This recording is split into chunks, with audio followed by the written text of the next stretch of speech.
Hi guys, welcome back to my YouTube channel. If you are new in the system, kindly click subscribe. Feel free to share, watch, and like. Today, I want us to discuss on understanding of dyslexia. I want to take you through what is dyslexia, symptoms of dyslexia, and the supportive measures that we can apply to help a child or any person suffering from dyslexia. Let's start with what is dyslexia. Most people refer dyslexia as a learning disorder, which is true. Dyslexia is a learning disorder that affects child's ability to recognize and manipulate the sounds in a language. Manipulating of the sound or recognize of the sound, for example, if we have this sound here, this is that is CBC pronunciation. So you, as child with dyslexia, might invert the sound, cannot recognize that it is but will tell you for umbrella, for umbrella. So that is a learning disorder.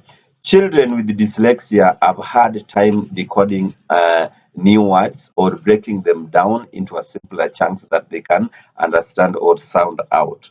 For example, if we have the word bow, and you want the child to pronounce this word bow, the child will pronounce it in a different way, maybe bay. Look at the lip movement. That is a learning disorder. Then dyslexia causes difficulty with reading, writing, and spelling. You find a child is inverting letters. If this child is reading, then you tell the child read was. The child will read it as so. If you have the word, this word, if it is this way, this word is g, g, g. The child will invert it and maybe say it is six, which is not correct because we are dealing with sound g. We are not dealing with number six. There's a problem that is being associated with the dyslexia. Then most of the dyslexic kids or somebody who's suffering from dyslexia might have difficulty in reading. Okay, this person might mirror read. If you write something, you must put it on a mirror. If you put maybe this T, you invert it, putting on a mirror, the child can read. We call it mirror reading. Whatever the child is reading is inviting that one. That's a writing problem or reading problem. Then there's also a gap. Dyslexia leads to a gap between student ability and achievements. It is affects the ability at which the learner can achieve his capability or exhaust his potential ability to uh, reach somewhere. It also affects the expressive language and receptive language of a child because the child will speak to you locally.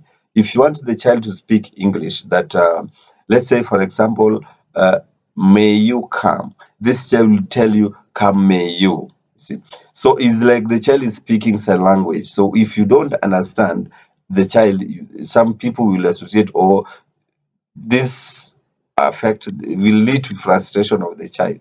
So we have to understand that a child inverting even reading, there's a dyslexia condition. It is estimated that every one child in five kids that have learning difficulty suffers from dyslexia. So if in a class you have a child that performs very well in chemistry, relate chemistry to physics and biology or maths, then this boy is getting chemistry 90% or physics 90%. But if you come to maths, this child cannot score more than five. Then you will brand the child. That child has a condition called dyslexia. Find a way of addressing that, of which we are coming back to supportive measures. Then this one kid in five kids suffering from dyslexia, we can convert it into percentage that 80 to 90% of kids with learning disorders have dyslexia. Put it like that. Let's look at the symptoms or symptoms or signs of dyslexia. Under signs of dyslexia, we will categorize them into four signs. Let's look at number one. We look at signs of dyslexia when a young person is suffering from a dyslexia.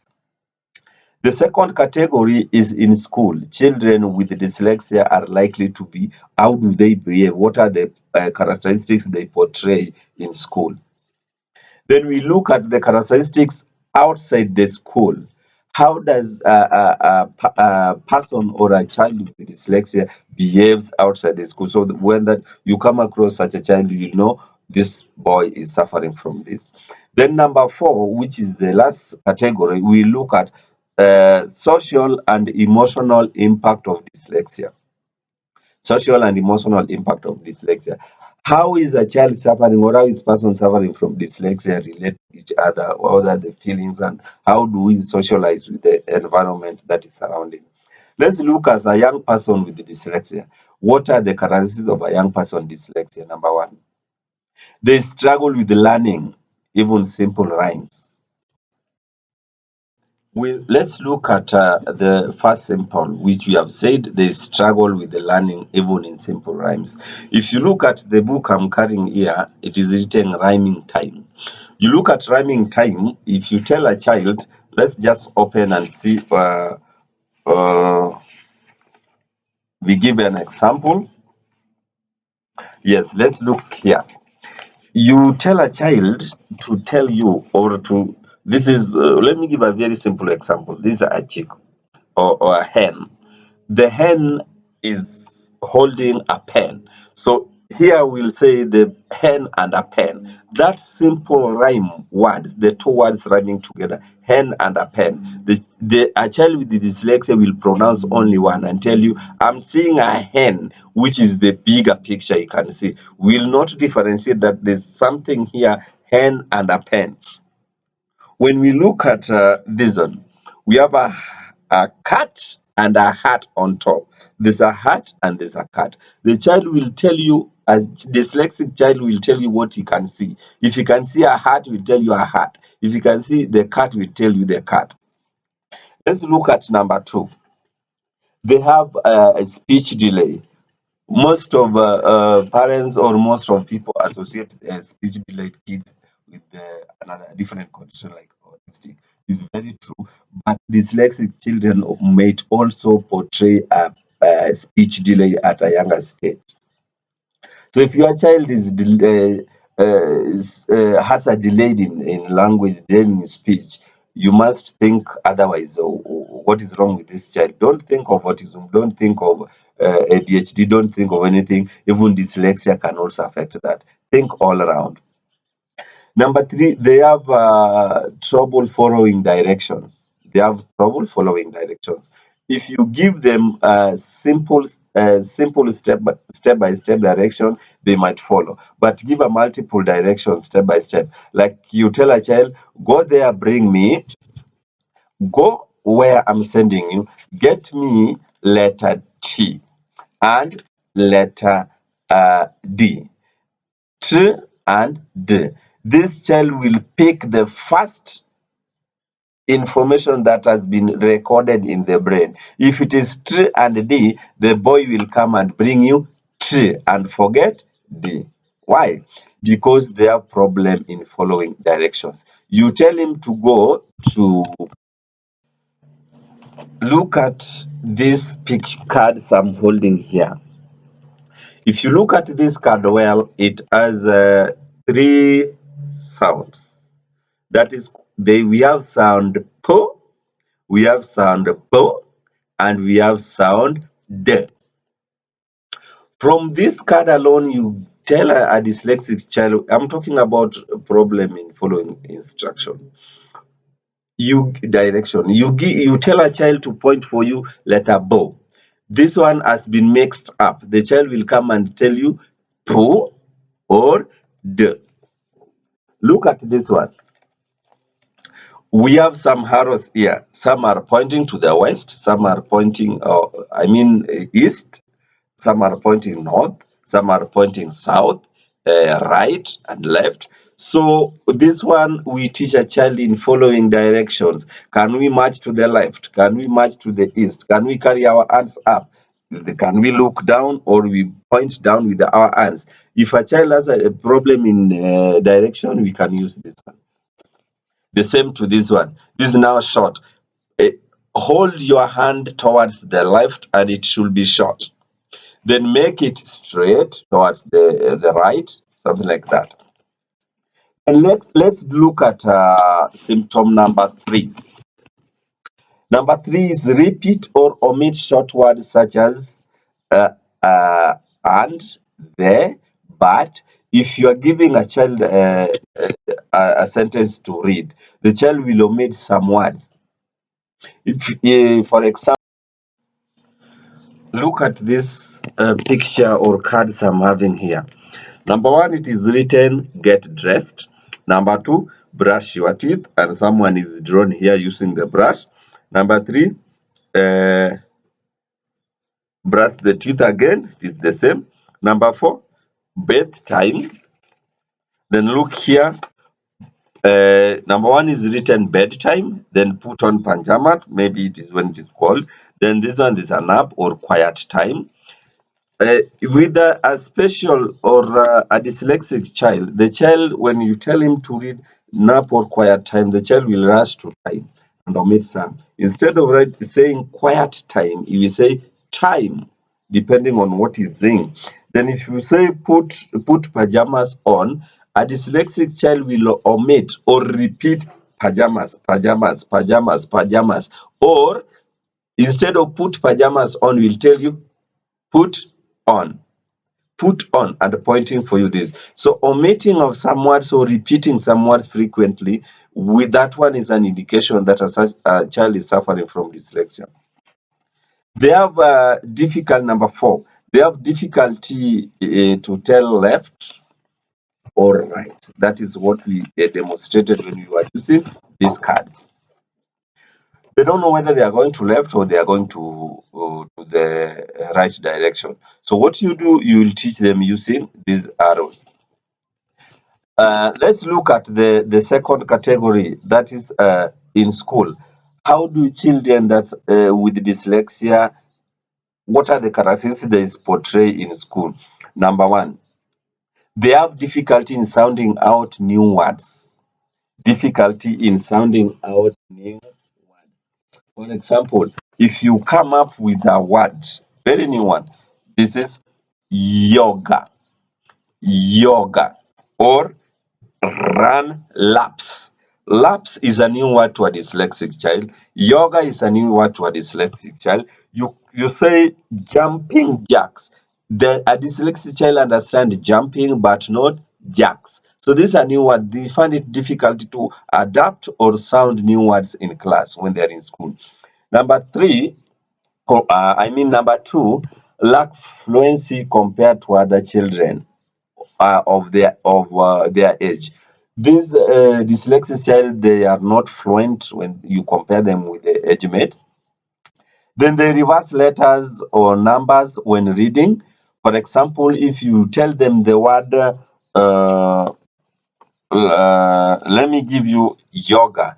A dyslexic child will say Goya, Goya instead of yoga. They say Goya, Goya. Okay, so they invent or reverse letters and numbers. If you give them, I want to give scenarios of children reversing numbers. If this is number 2, a typical child knows that this is number 2. A dyslexic child will read this is Z for zebra.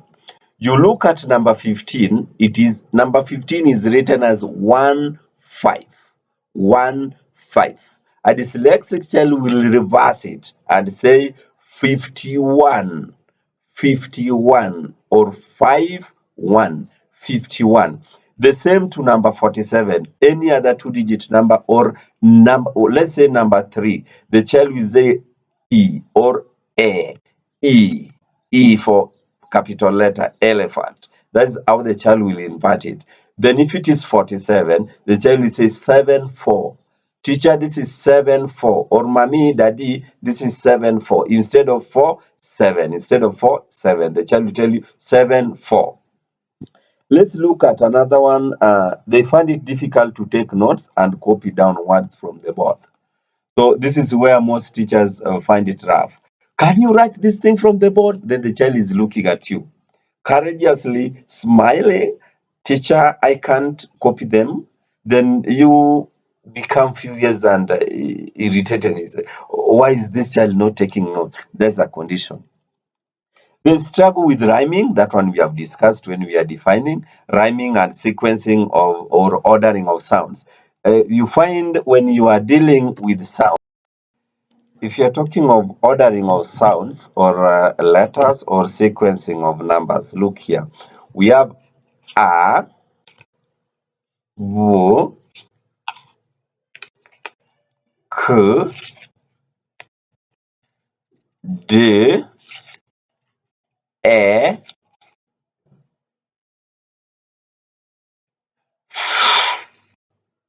then g. The child will read them but not in order. The child will come to a, then goes to another one, g, g.